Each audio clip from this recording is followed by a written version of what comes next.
Boa noite, meus irmãos. Gostaria de convidá-los a tomar assento. Mais uma vez, quero aproveitar para dar as boas-vindas àqueles que nos visitam. Sintam-se muito à vontade em nosso meio. É uma alegria tê-los aqui conosco. Hoje nós temos um culto um pouquinho mais vazio. O pessoal aproveita no feriado de carnaval para poder viajar, descansar. Como o André também falou, esse não é o caso do pastor Cristiano, está servindo, foi viajar, mas a serviço. Foi para o encontro da Atos 29 e aí aproveitou a ida a Orlando para poder pregar na Primeira Batista de Orlando, igreja pastoreada pelo pastor Jay Balmo, que é o pastor plantador da nossa igreja.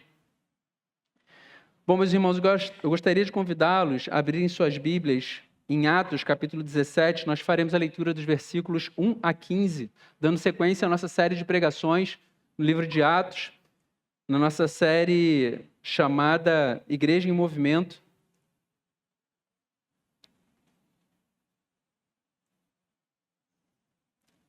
E como nós costumamos fazer aqui, nós nos propomos a fazer a exposição de todo o livro de Atos, caminhando verso a verso.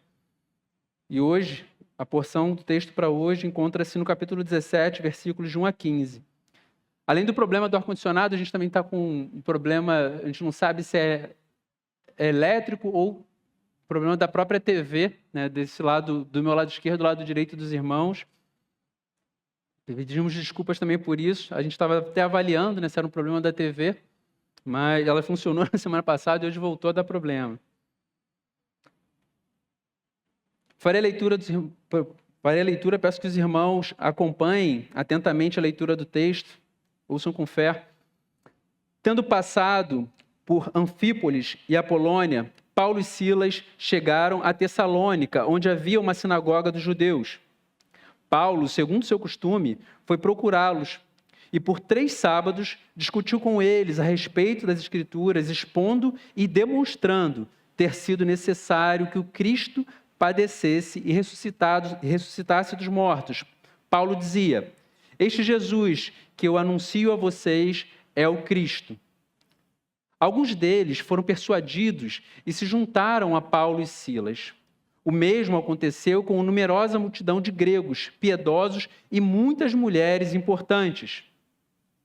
Os judeus, porém, movidos de inveja, trazendo consigo alguns homens maus dentre a malandragem, reuniram uma multidão e provocaram um tumulto na cidade. E atacando de surpresa a casa de Jason, procuravam trazer Paulo e Silas para o meio do povo.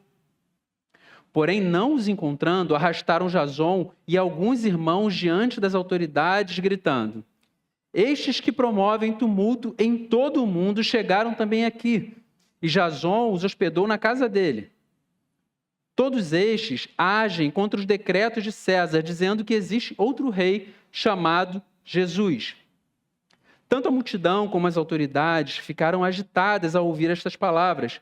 Porém, depois de terem recebido deles a fiança estipulada, as autoridades soltaram Jason e os outros.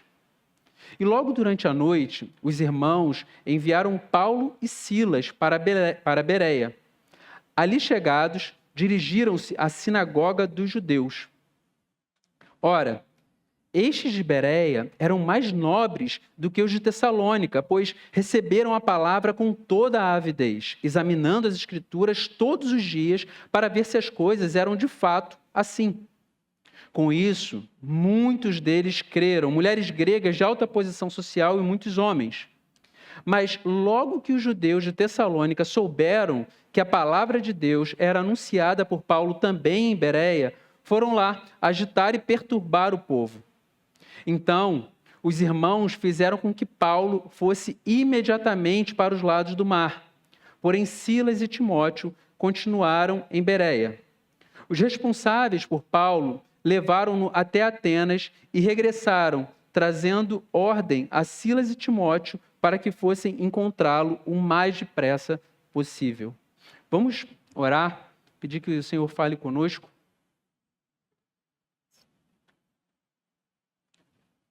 Senhor, eis a Tua palavra, Deus divinamente inspirada.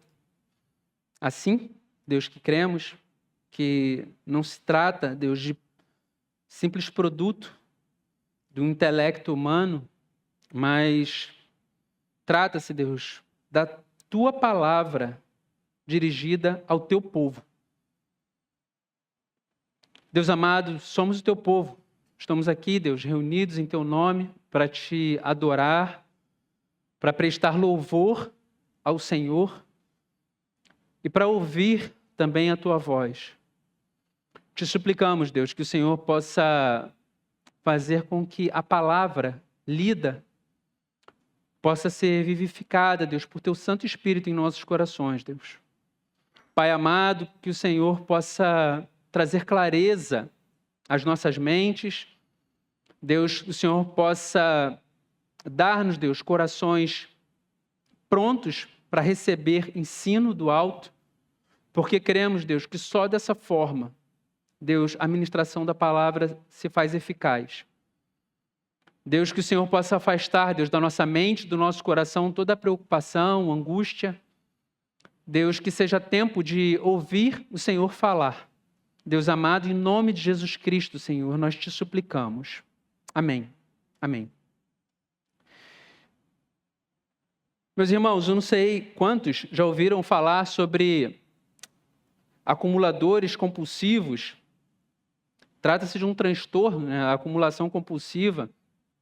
É até diagnosticado, tem um CID para isso, é catalogado no Código de Doenças. Então, muitas pessoas, por vezes acometida dessa enfermidade de ordem psíquica, podem criar, né, esse hábito de acumular coisas. Existia até um programa, há algum tempo atrás, não sei se ainda é transmitido em algum streaming, que apresentava pessoas num quadro como esse.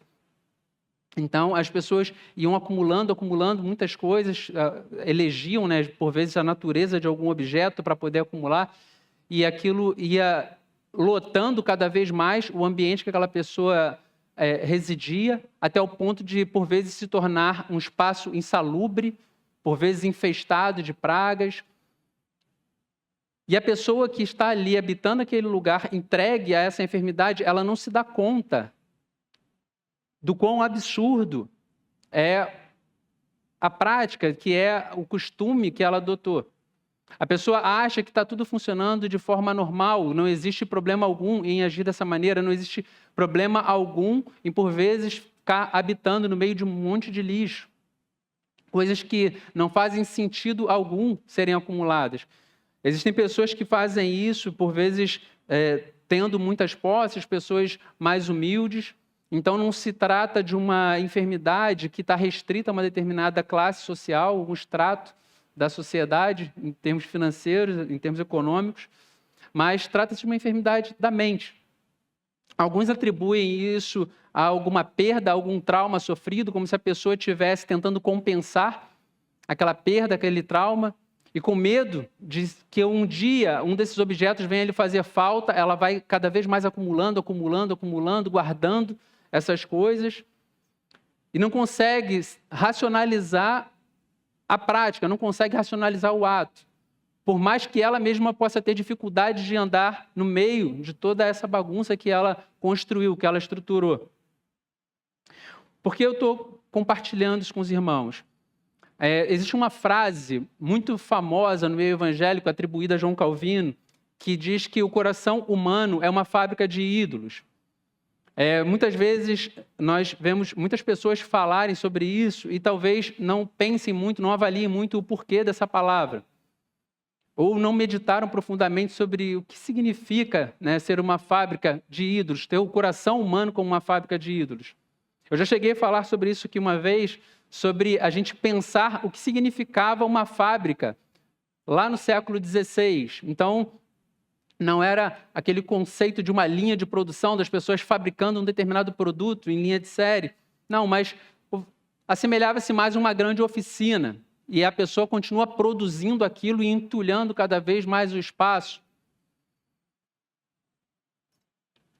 E quando Calvino ele fala que o nosso coração é uma fábrica de ídolos, nós temos que pensar o porquê o nosso coração se tornou uma fábrica de ídolos. Por que nós nos tornamos essa espécie de acumuladores? que o tempo inteiro continua fabricando ídolos.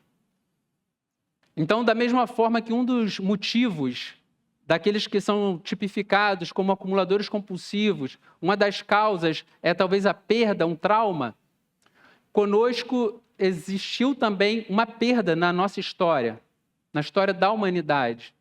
Nós perdemos a maneira correta de nos relacionar com a divindade, com o nosso Criador. E por conta disso, nós nos tornamos compulsivos em acumular ídolos que possam ocupar o lugar dessa divindade. Porque trata-se de um Deus infinito. Infinito em todos os seus aspectos, em todos os seus atributos, em justiça, amor, santidade, pureza. E como se trata de um Deus infinito em todos os seus aspectos e perfeito em todos os seus aspectos, nós nos entregamos à fábrica de produção de ídolos de forma infinita. Então, por vezes, em alguns corações, ele vai se manifestar a partir da aceitação social, por outros o dinheiro, por outros o sexo, por outros a vaidade em relação à sua própria aparência. Mas fato é que em todo tempo nós estaremos atrás desses ídolos e nos prostrando diante deles e entregando tudo aquilo que eles exigirem de nós. E a forma correta de colocar ordem a esse caos, da mesma forma que nós podemos olhar na casa de alguém que é um acumulador compulsivo, essa mesma desordem é estabelecida no nosso coração. Então, a maneira correta de nós colocarmos ordem nessa grande bagunça do nosso coração é entendendo que existe um dever ser no nosso coração. Existe uma forma correta de nós nos relacionarmos com essa demanda infinita que nós temos de adoração, de culto, que é entregá-la ao nosso Criador, aquele que nos formou e estabeleceu esse tipo de relação que nós deveríamos ter com Ele. É importante nós refletirmos sobre isso de uma forma minimamente sistematizada, porque trata-se daquilo que Paulo havia adotado como método para poder apresentar o Evangelho. Uma boa experiência acerca desse texto seria ler o capítulo 16 e o capítulo 17 e, ao mesmo tempo, você ler 1 Tessalonicenses.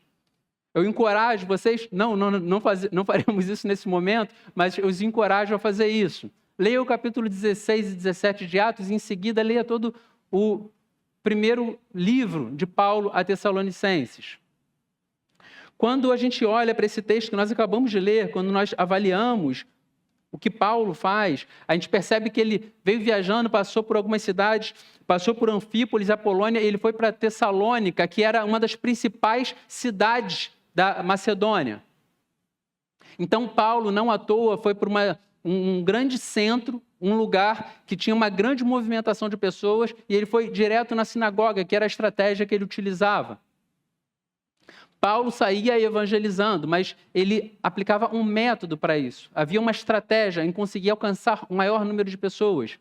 Ele não dispunha de redes sociais, não dispunha de WhatsApp, não dispunha de anúncios, de outdoor. Então, eu tinha que pensar de que maneira conseguiria alcançar o maior número de pessoas.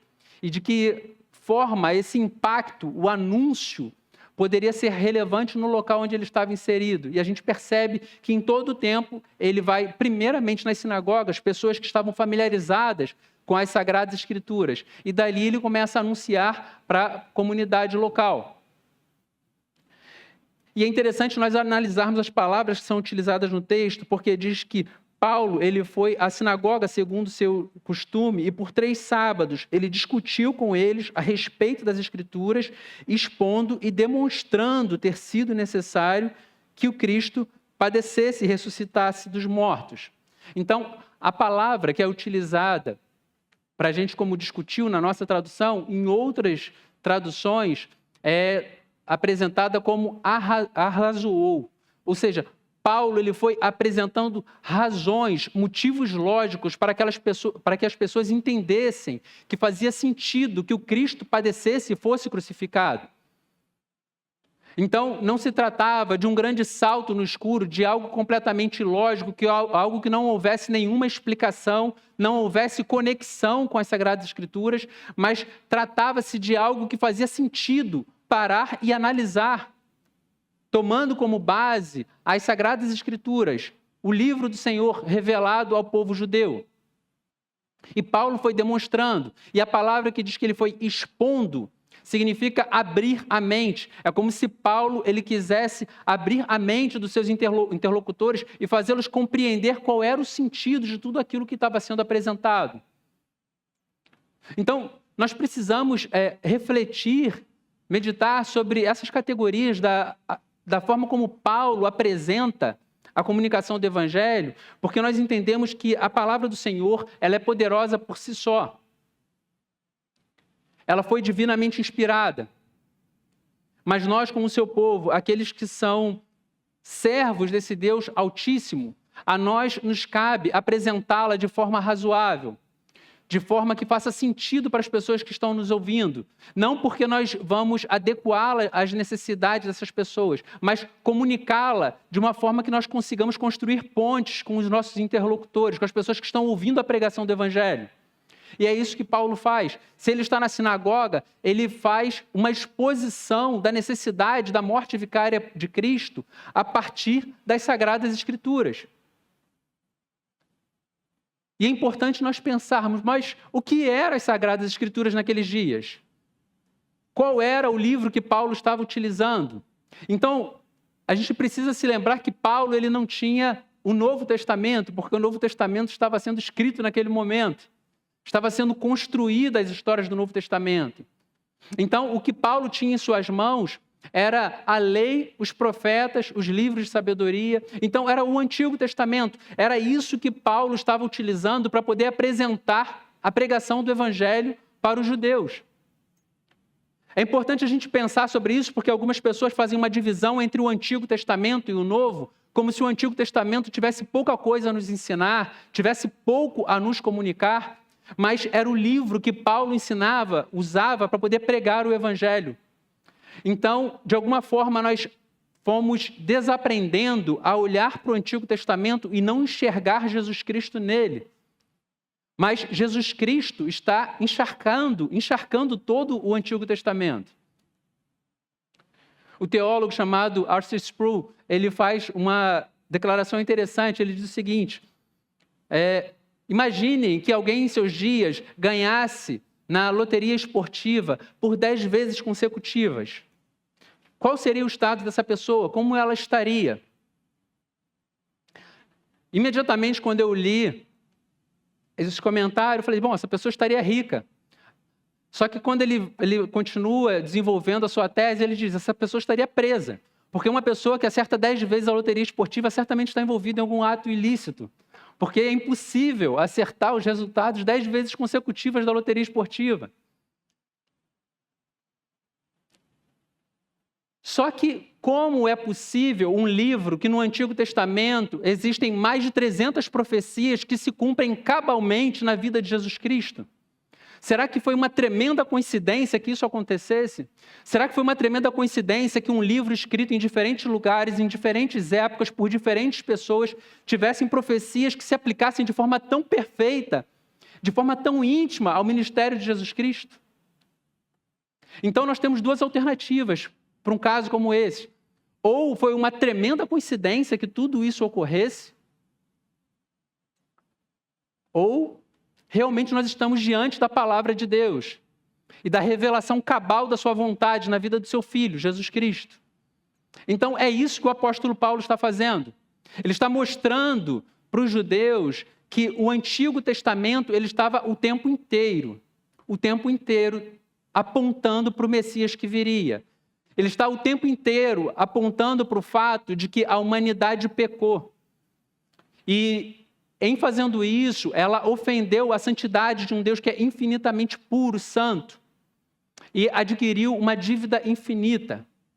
E por conta disso, todos os sacrifícios realizados no Antigo Testamento eram uma sombra, um indicativo de que a nossa ofensa, a ofensa cometida pela humanidade, ela tinha o preço de sangue. E esse preço precisaria ser pago. Só que não se tratava do preço do sangue, que seria derramado tão somente por cordeiros, por ovelhas, por aves, mas era necessário um sangue que tivesse alcance eterno. Era necessário que fosse um sangue capaz de cobrir todas as ofensas de um povo que estava sendo formado. Era necessário que fosse um sangue infinitamente puro. Por isso, a necessidade de ser o sangue do Cordeiro perfeito, do Filho de Deus, de Jesus Cristo. Paulo, ele lança um olhar para a realidade e começa a discernir a realidade tendo como lente as Sagradas Escrituras e convida todo mundo a olhar para isso e mostrar o quanto isso fazia sentido. É importante nós avaliarmos sob essa perspectiva, porque existe um equívoco muito grande, principalmente no pensamento ocidental, de nós acharmos que a nossa relação com Deus é tão somente uma gaveta, um compartimento, uma partezinha da nossa vida. Afinal de contas, eu tenho minha vida profissional, eu tenho minha vida afetiva, a minha relação com a minha esposa ou com o meu marido, eu tenho a relação com meus filhos, eu tenho a minha relação na vizinhança, eu tenho que ter um momento de hobby, um momento de um esporte, um momento de lazer. Então, são vários compartimentos, várias gavetas na nossa vida, e dentre todas essas gavetas, existe a gaveta da minha relação com Deus. Então, existe um momento na minha semana, um momento na minha agenda, em que eu participo de um grupo pequeno, existe um momento da minha agenda em que eu dou uma lida, faço a leitura da Bíblia, eu leio um devocional, porque é sempre legal ler coisas boas, porque isso me encoraja, para poder enfrentar os desafios da vida. E tem um momento da semana, que é o domingo, que eu venho para o culto. O apóstolo Paulo está ensinando que, na verdade, esse tipo de pensamento não é cristão, porque toda a realidade ela é atravessada por Cristo. Todo o Antigo Testamento ele está encharcado por Cristo. Os dias que eles estão vivendo estão encharcados por Cristo. Os dias que nós vivemos está encharcado de Cristo.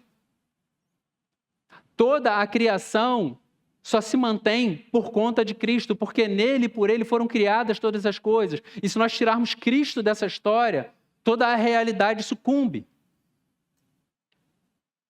Então, é importante nós pensarmos sobre isso, porque alguns dilemas que por vezes nos assaltam, nos pegam desprevenidos, algumas crises que nós enfrentamos, nós olhamos para elas como se autônomas fossem, mas não são. Todas elas dizem amém para a vontade de Cristo.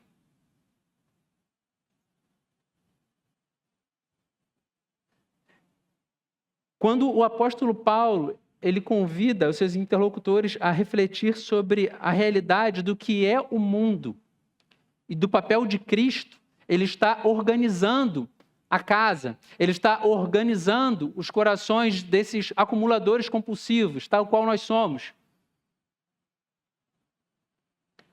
Ele está mostrando que toda essa lixarada que ocupa o coração humano, ela não faz nenhum sentido.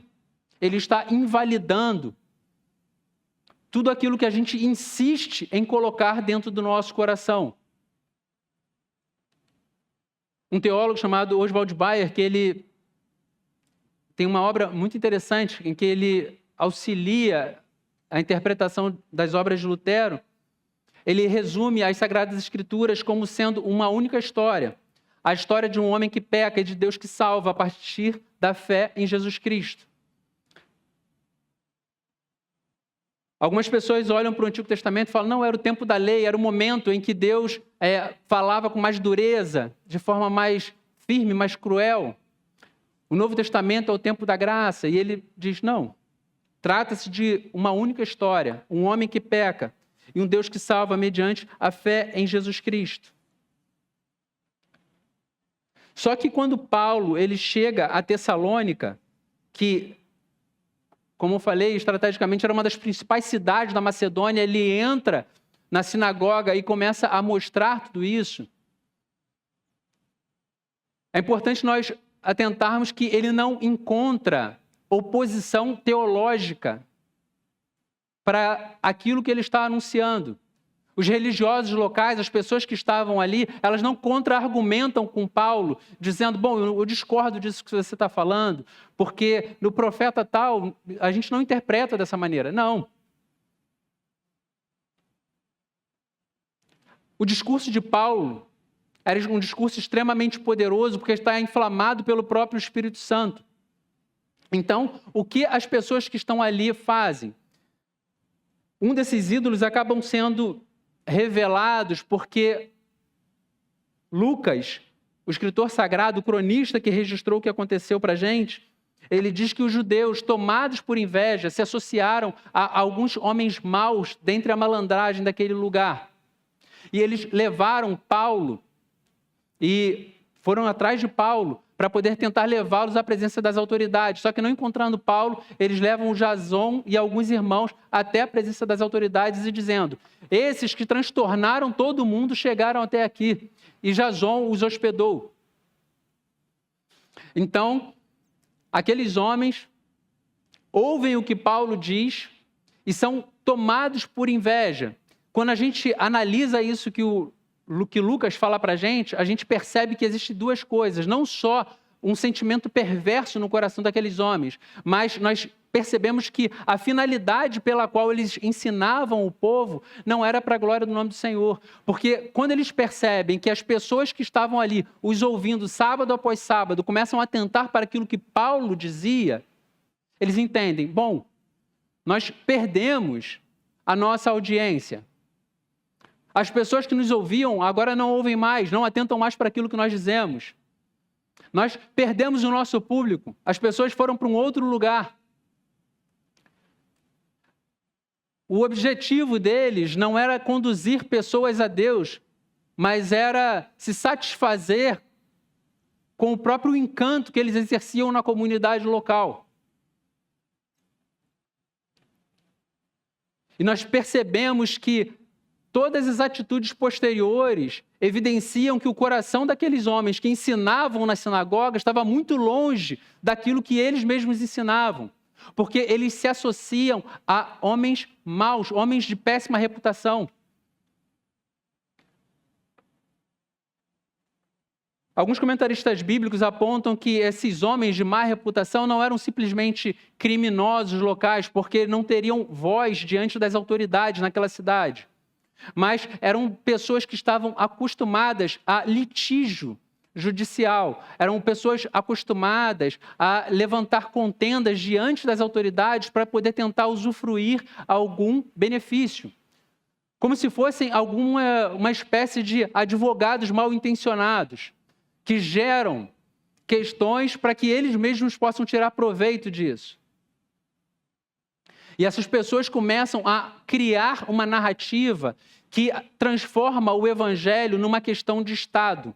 Mudam a natureza do que estava sendo apresentado, que era uma discussão acerca de fé, como se um problema de Estado fosse, como se fosse um atentado contra a autoridade de César naquela cidade. Porque é muito mais fácil jogar o Estado contra a igreja, demanda muito menos esforço do que tentar perseguir todos os seguidores. É interessante a gente pensar nesse comportamento, porque a gente vê que esse comportamento ele aconteceu de forma repetida no Novo Testamento. O próprio Jesus Cristo foi alvo de uma artimanha como essa. Os religiosos apresentaram Jesus Cristo como sendo alguém que estava desafiando a autoridade de César. Mas ali eles estavam tão somente cumprindo aquilo que as profecias diziam a respeito do Cristo, do Messias. Mas o mal que eles praticavam foi por responsabilidade deles. Paulo estava vivenciando, de certa forma, o mesmo pecado do qual Jesus Cristo foi alvo, foi objeto. E a gente vê isso se repetindo no Novo Testamento várias vezes. As pessoas apresentam os cristãos como sendo opositores ao Estado e tentam incitar o Estado para silenciar os cristãos.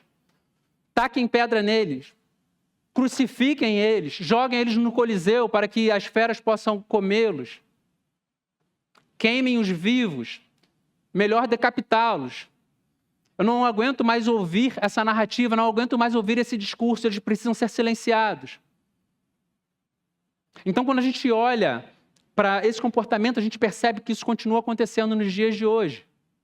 Algumas discussões que, por vezes, na nossa própria sociedade, são transformadas em discussão de Estado, nada mais é do que o desconforto de ser confrontado pela própria palavra.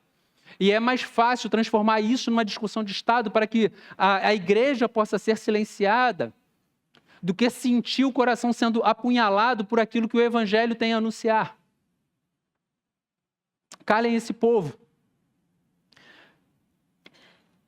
Quando a gente olha para essa acusação e diz que estão ali aqueles que querem promover tumulto, estão tumultuando o mundo todo, e nós pensamos nos acumuladores compulsivos.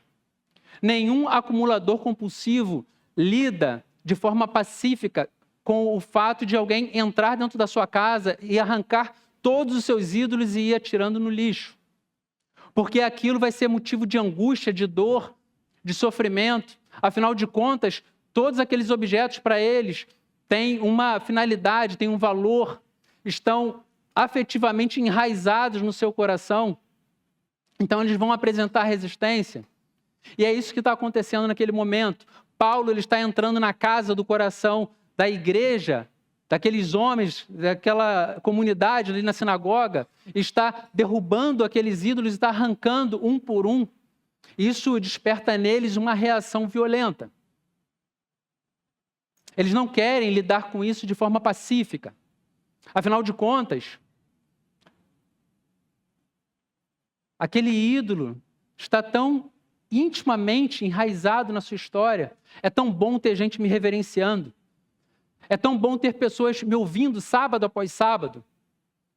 É tão bom ter uma audiência para quem falar. É tão bom poder gozar do status de ser um religioso respeitado na minha cidade. É tão bom manter as práticas que a cultura do povo judeu tem exercitado ano após ano. Então, tratam-se de vários pequenos ídolos que estavam ali, erigidos no coração daquela cidade. E Paulo está atentando contra todos eles. E a constatação deles é aqueles que transtornaram todo o mundo. É fantástico a gente ouvir que essa era a constatação dos homens lá em Tessalônica, porque a gente percebe que rapidinho a igreja começou a fazer aquilo que ela foi chamada a fazer, porque Jesus Cristo disse em Mateus 28, para que os seus discípulos fizessem discípulos de todas as nações. Então eles realmente estavam indo por todas as nações, causando um grande transtorno. E é importante que a gente pense que quando nós anunciarmos o Evangelho, em alguns momentos, esse transtorno vai ser estabelecido por onde quer que nós andarmos. Infelizmente, existirão pessoas que vão se sentir pessoalmente ofendidas pelo Evangelho.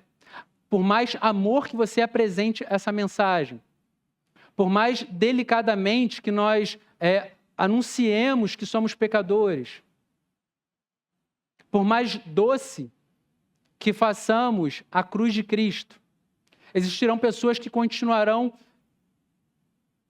com o coração extremamente refratário àquilo que as Sagradas Escrituras nos comunicam, nos apresentam.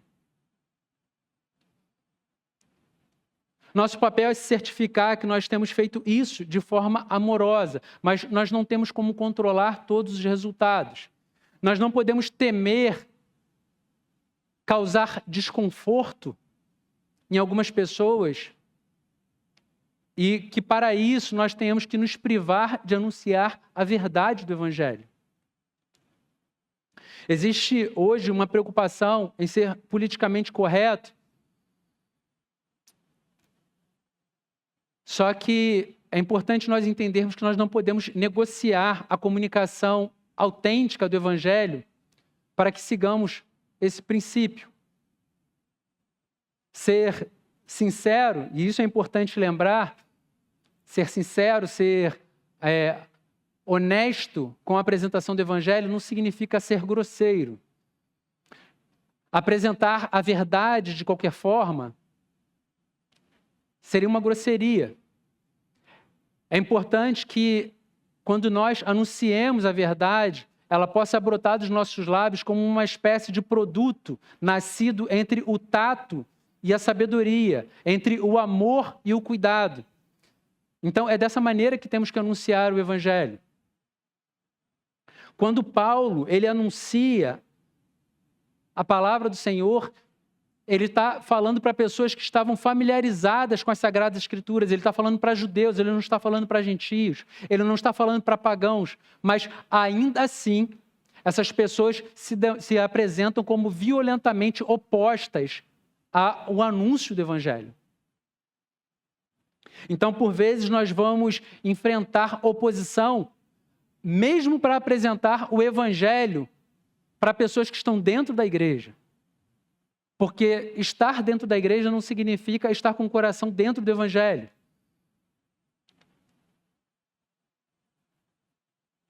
Por mais assustador que isso seja, existem pessoas que se familiarizaram tanto com a palavra do Senhor que o coração foi judicialmente endurecido.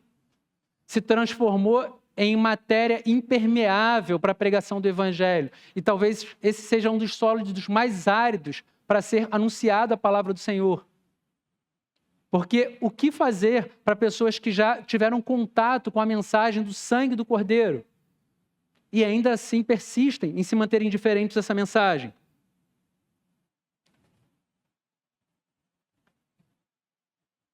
Nesse aspecto, aquelas pessoas estavam certas.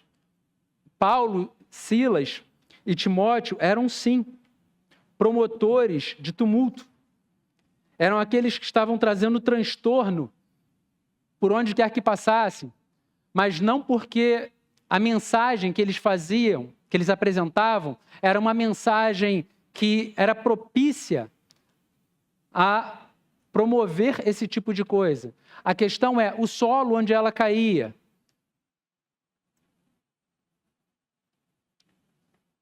Corações que se transformaram em fábricas de ídolo, corações de acumuladores compulsivos, não lidam bem com a ideia de arrancar os ídolos lá de dentro.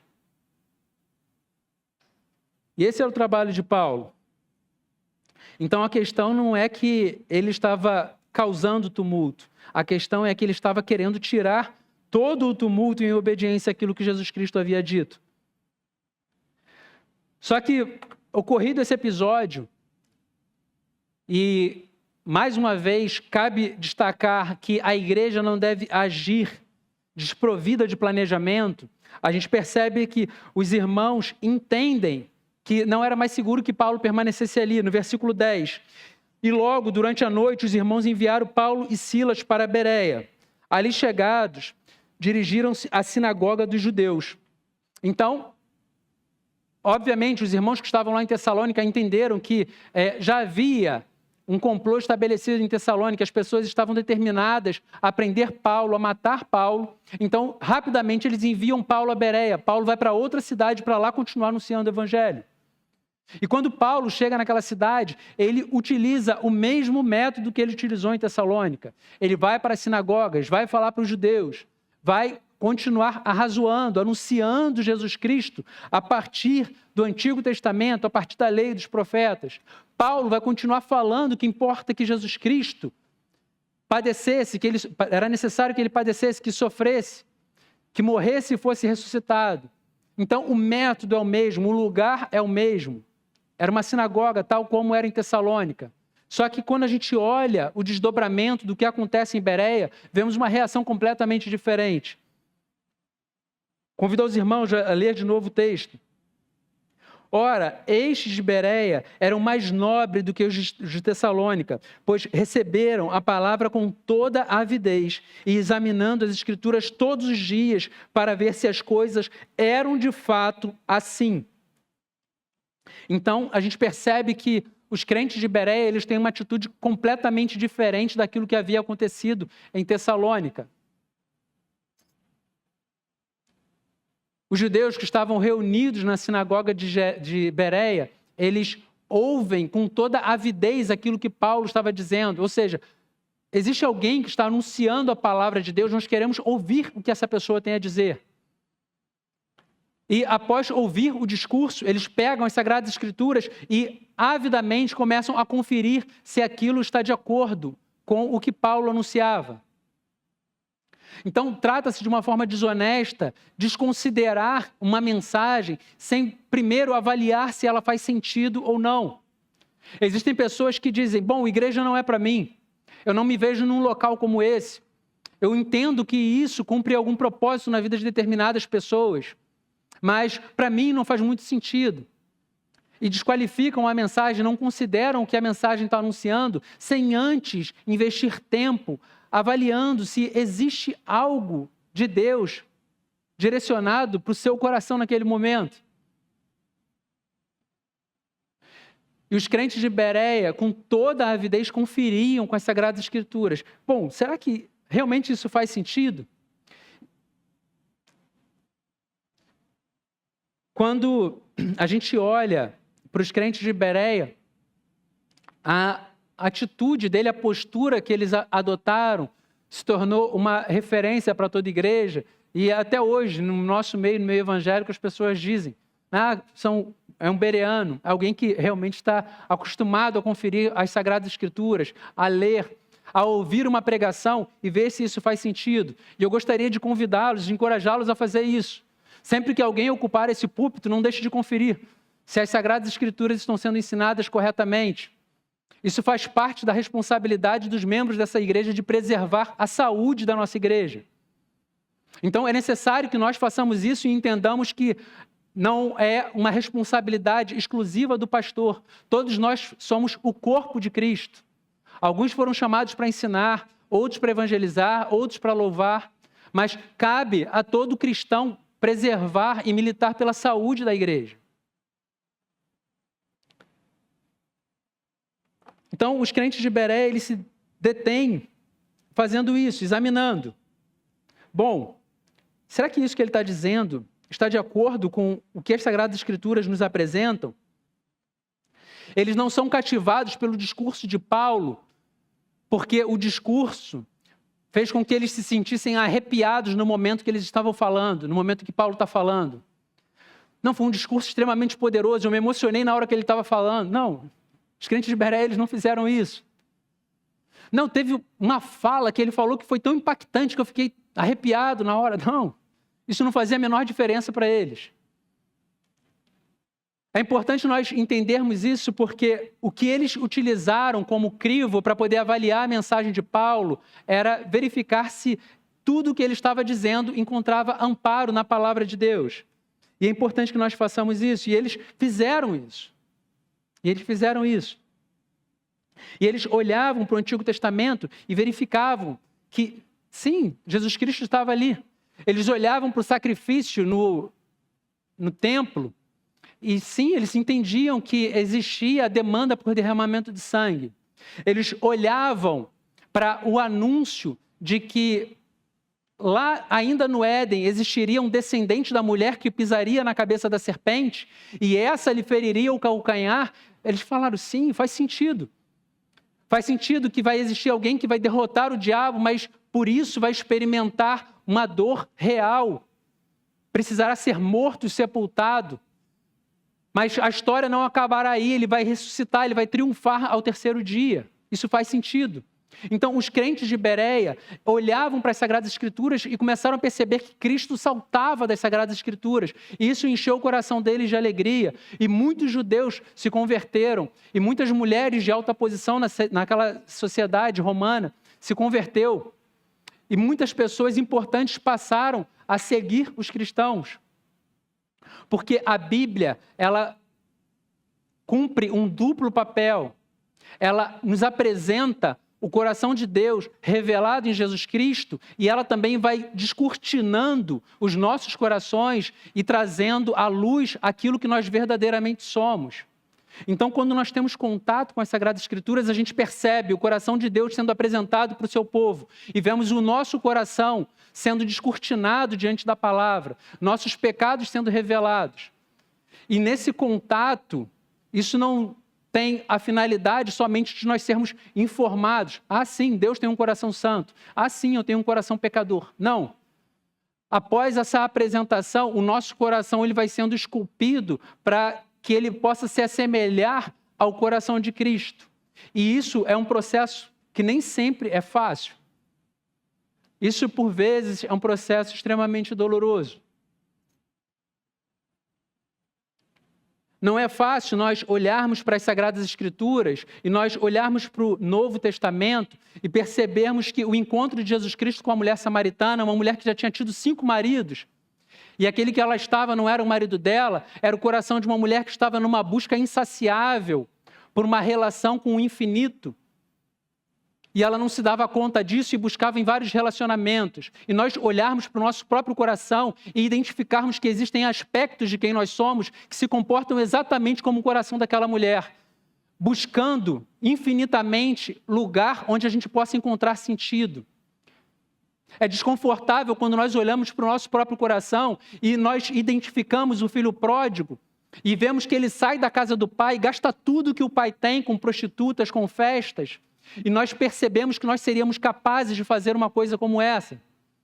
Abandonar a casa do pai, um lar de amor, e mergulhar no mundo, experimentando todos os prazeres que ele pudesse nos oferecer. E nós chegarmos à conclusão que, bom, talvez eu não tivesse coragem de fazer isso, mas confesso que eu tenho uma vontade danada de fazer algo assim. E nós sermos sinceros com o nosso próprio coração e dizermos, bom, o filho pródigo descreve quem eu sou. Ou nós olharmos não mais para o filho pródigo, mas para o filho que ficou em casa, que não teve coragem de ir. Ficou lá do lado do pai, mas quando o filho pródigo volta, ele cheio de justiça própria, quero ver você fazer um churrasco agora para esse cara que saiu e gastou todo o dinheiro da família. É eu olhar para o meu próprio coração e saber, bom, eu agiria assim. Eu não me alegraria com meu irmão que voltou. Eu apresentaria as minhas credenciais de quem ficou dentro de casa, não gastou um tostão e continuou obedecendo o pai.